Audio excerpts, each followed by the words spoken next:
Commander Replay. It's competitive testing time as Dave rolls out his Urza Lord High Artificer deck. Can Akiri and Bruse, along with the help of Tetsuo Umezawa, keep Urza in check? Find out next on Commander Replay. Welcome back, everyone. Playing some Akiri Lineslinger and Bruse Boorish Herder. Today we're playing a game for strong decks, and Dave will be testing out his Urza Lord High Artificer build. I faced this deck in paper a little bit. He's still testing out a bunch of things. There's some very powerful abilities in the deck, but the few times that I faced it already, and the few people that I've seen playing it, they're still kind of getting some kinks worked out. So hopefully they won't have that quite figured out yet today. But yeah, let's take a look at our opening hand, and we've got 3 lands. We'll go ahead and keep that. Both colors I like. Also, Pure Steel Paladin is pretty sweet. Opponent said they just misclicked and kept their 1 land hand. That sucks for them. We're going to go ahead and play the Windswept Heath first. I'd like to get a Plateau into play before anything happens.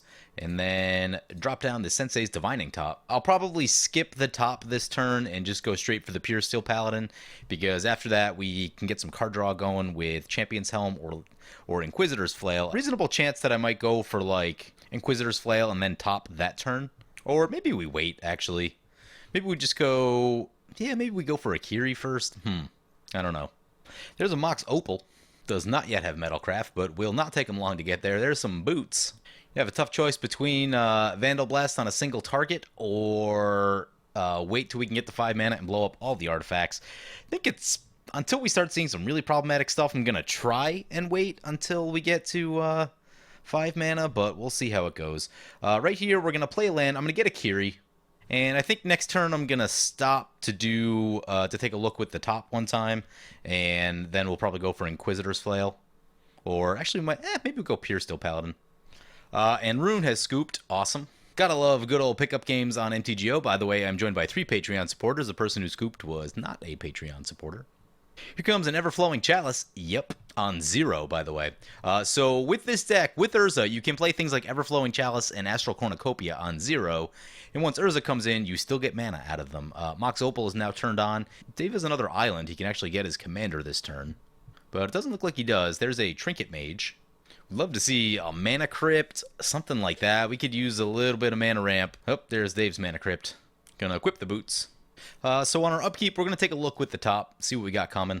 We've got Aurelia. Definitely don't need that yet. Unexpectedly Absent is a card, though, and potentially one that I might sit on. Put Marsh Flats in the middle and Unexpectedly Absent. Urza's probably going to come in this turn, so I think we want to Unexpectedly Absent this turn. Play the Plains.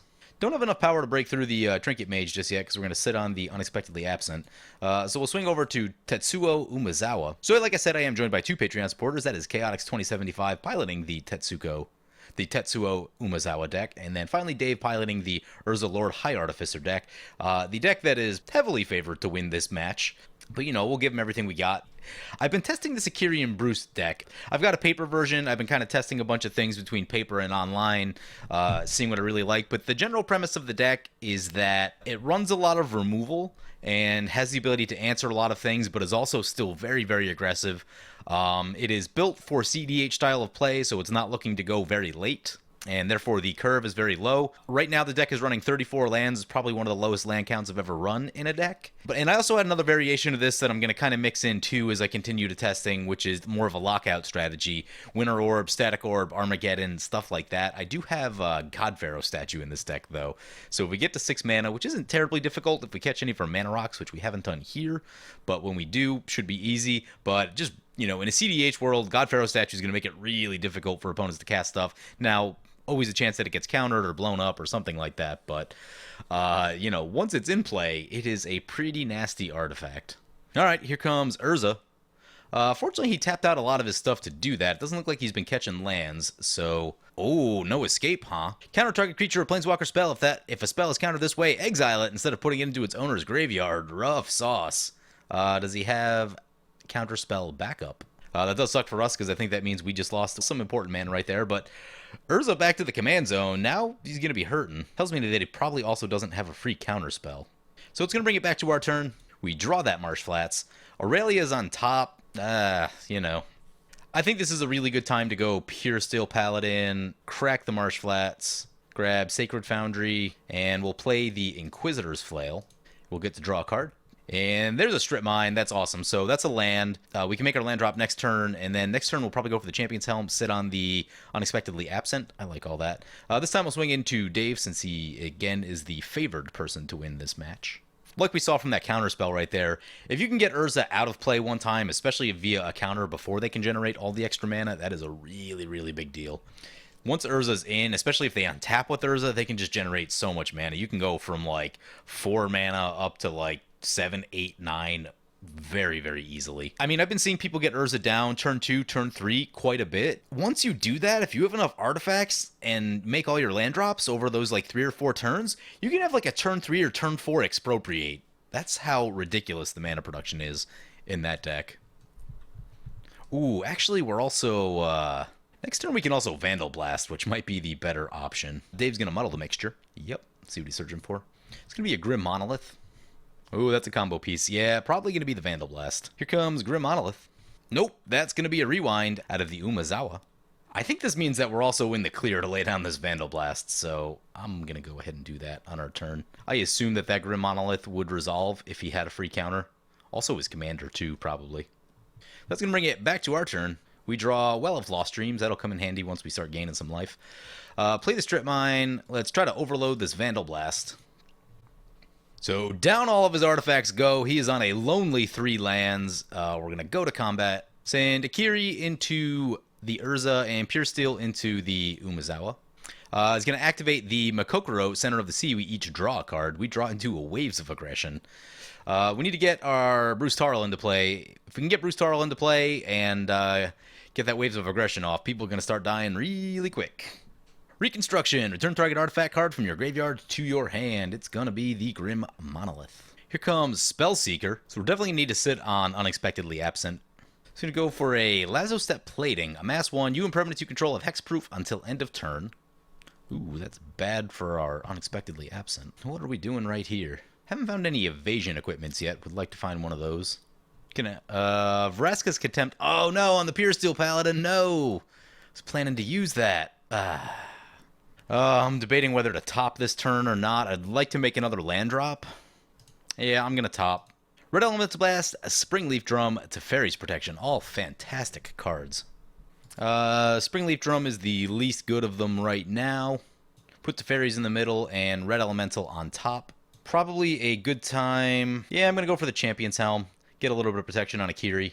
Equip the Champion's Helm. I'm going to swing into Chaotix, since there's a wall of chump blockers right there. That's not the most ideal. So he takes 6 Commander. And also I'm a little upset that he shot our Pure Steel Paladin. The line of play was going to look much better if Champion's Helm, draw a card, and equip it for free.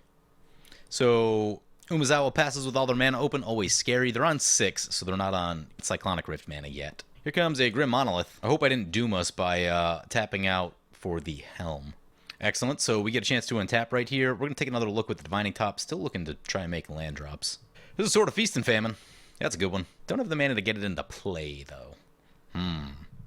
Especially trying to leave up all of our interaction. Put Feast and Famine to the bottom because based on what's going on right now, it's going to be a few turns before that's helpful. Gonna equip the Inquisitor's Flail. It's gonna disallow the equip.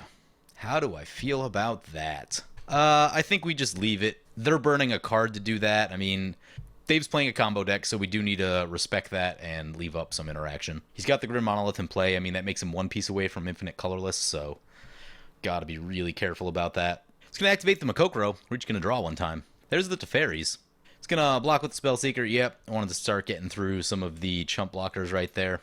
Here comes a Narset, Partner of the Veils. Each opponent can't draw more than 1 card each turn. Very interesting. I guess that's relevant with Makokoro. It's going to look at the top 4 with Narset. Yep. Can play a Rakdos Signet. Oh, yeah, Dave's going to play a power artifact on the Grim Monolith. I'm thinking no. Question is... I'm thinking the Unexpectedly Absent, because that'll both fizzle the power artifact and make them have to recast the Grim Monolith. And that's a mana drain. We are boned. Although... Urza's 2 blue, right? Yeah, Urza's 2 blue. Got Infinite Colorless. Static Orb. We can untap. Awesome. Oh, nice. Because they mana drain during their turn, they get that mana on their second main phase, which I don't think is going to be super helpful for them. We get to untap 2 permanents, so it'll be a... I think both of our colored lands makes the most sense. That's a Sword of Feast of Famine. Wish I could get that down. Keep swinging into Dave. It's going to block with the Trinket Mage. Yep. Not going to block with the Trinket Mage? Yep, blocks with the Trinket Mage. Trinket Mage down. I'm going to wait to see if Chaotix handles the Power Artifact Grim Monolith situation. I'd like to save my Red Elemental Blast if possible. Doesn't look like they're going to be doing that, so we'll go ahead and blow up the Power Artifact. Looks like he's going to make Infinite Colorless right here. Oh, he's going to use the plating thing. I forgot all about it. Need a counterspell out of Chaotix. Whoop, that's a Swan Song. Nice. So Red Elemental Blast will resolve on account of the Swan Song. Infinite mana gone. And opponent will use their Narset.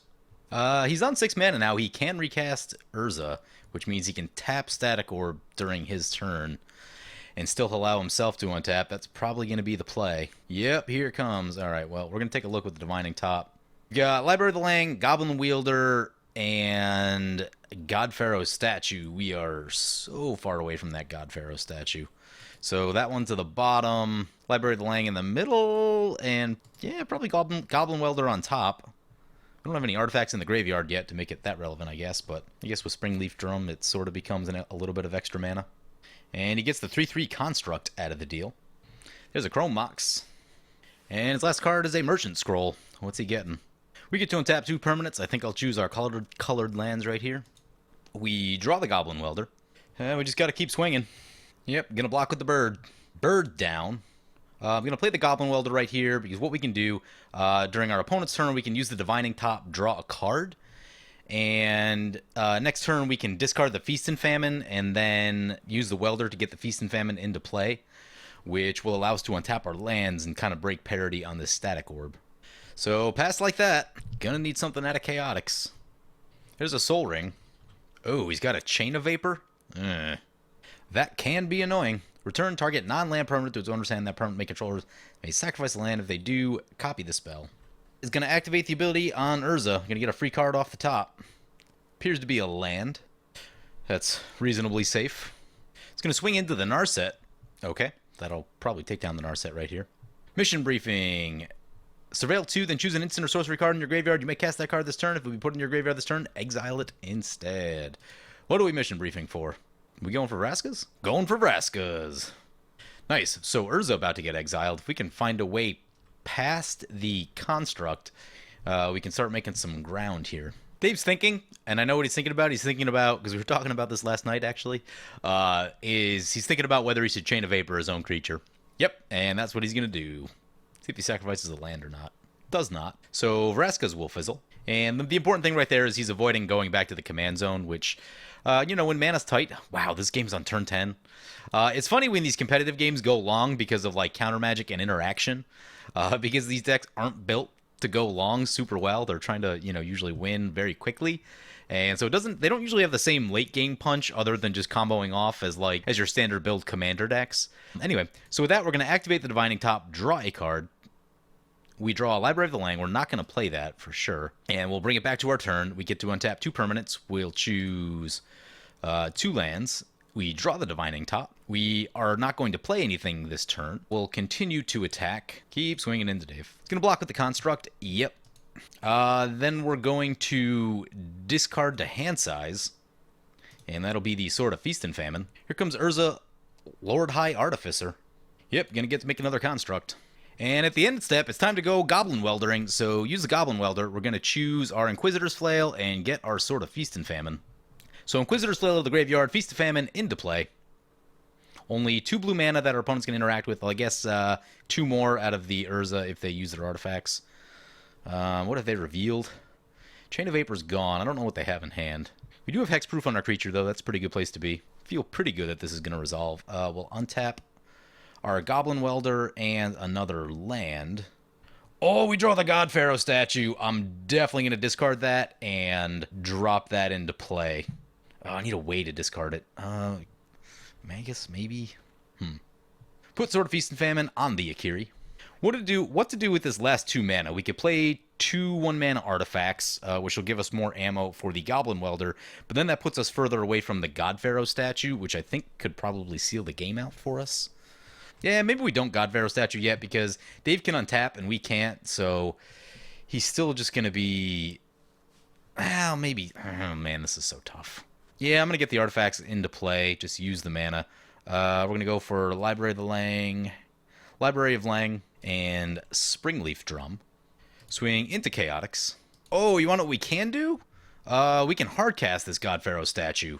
Yeah, now we're talking. So Chaotix goes up to 14 commander damage. We get the Sword of Feast and Famine trigger. And right here, we're going to lay down that God Pharaoh statue. So use the Springleaf Drum. We're going to use it on Akiri, so he won't be able to block, but, you know, is what it is. Hopefully we don't get punished with counter magic right here. Play the God Pharaoh statue.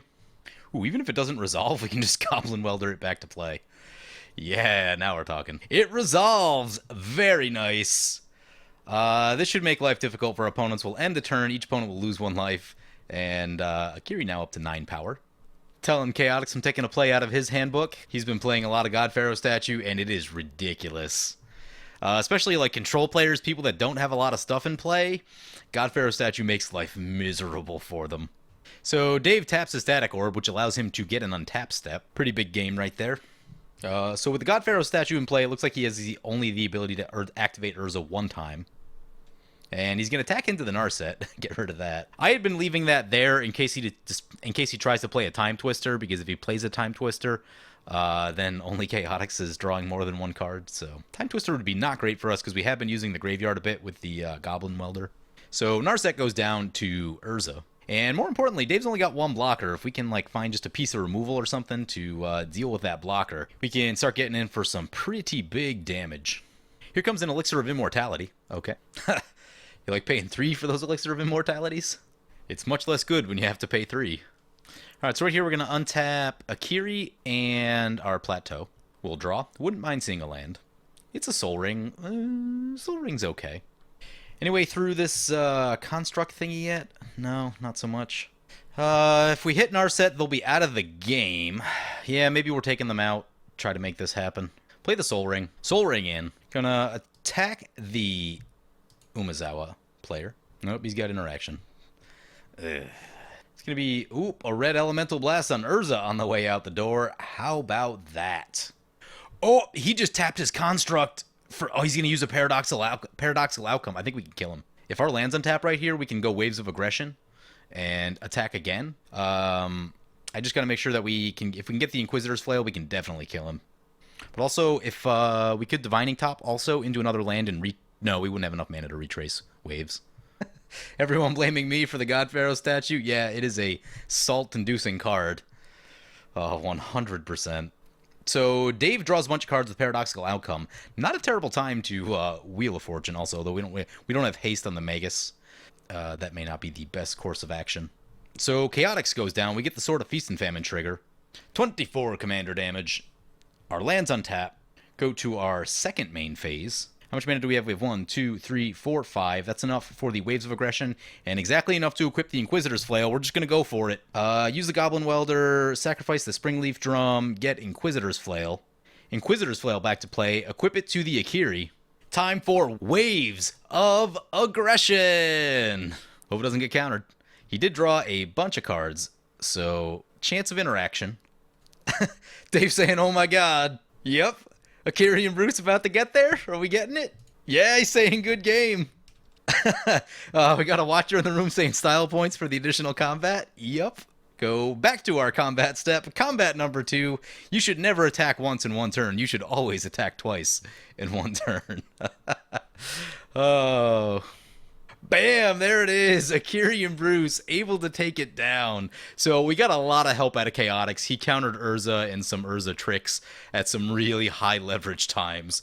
So that's kind of what allowed us to get there. But when you're playing in these kind of metas, because the things that our deck does don't immediately end the game, they will get through the counter spells, and people playing decks that are just doing things to try and end the game instantly will get countered more because everyone knows the game will just end. So, is it the best? No, it's not the best. Like, obviously rolling in with a super high power combo deck that has a million counter spells and everything else to back it up is going to be a good idea. But for me, it's important that I can even play competitive Magic the way that I want to play it, which is like this. So, it's not for this deck. It's not about being the best deck in the room. It's about giving myself a chance and playing in the colors that I like to play with cards that I like to play. So, that's the thing. Is it the best deck in the room? No, but it's how I like to play. So, anyway, Akiri and Bruse taking it down. Like I said, lots of help from Chaotix, getting the counters at the right time. Goblin Welder really did some work for us right there. And one thing I'm thinking about is it's bad without Goblin Welder, but if we have Goblin Welder, something like a Spine of Isha is not terrible. If we can get that into the graveyard and not play the mana cost for it and get repeatable removal on stuff, that's pretty cool. I don't know if that works in this type of setting because it's going to be a dead card at least some of the time, where a God Pharaoh statue, there's some chance you can hard cast it, especially off mana rocks and things. And if you do, it's just an absolute headache for our opponents. It's very hard for them to do anything after. So anyway, hope you guys enjoyed this video. As always, feel free to comment, like, or subscribe. Thank you for watching. Thank you to my awesome Patreon supporters. You guys are awesome. Just a friendly reminder, tonight at 6 p.m. Central Time, I will be doing a digital hangout for Patreon supporters, so feel free to come hang out for a while.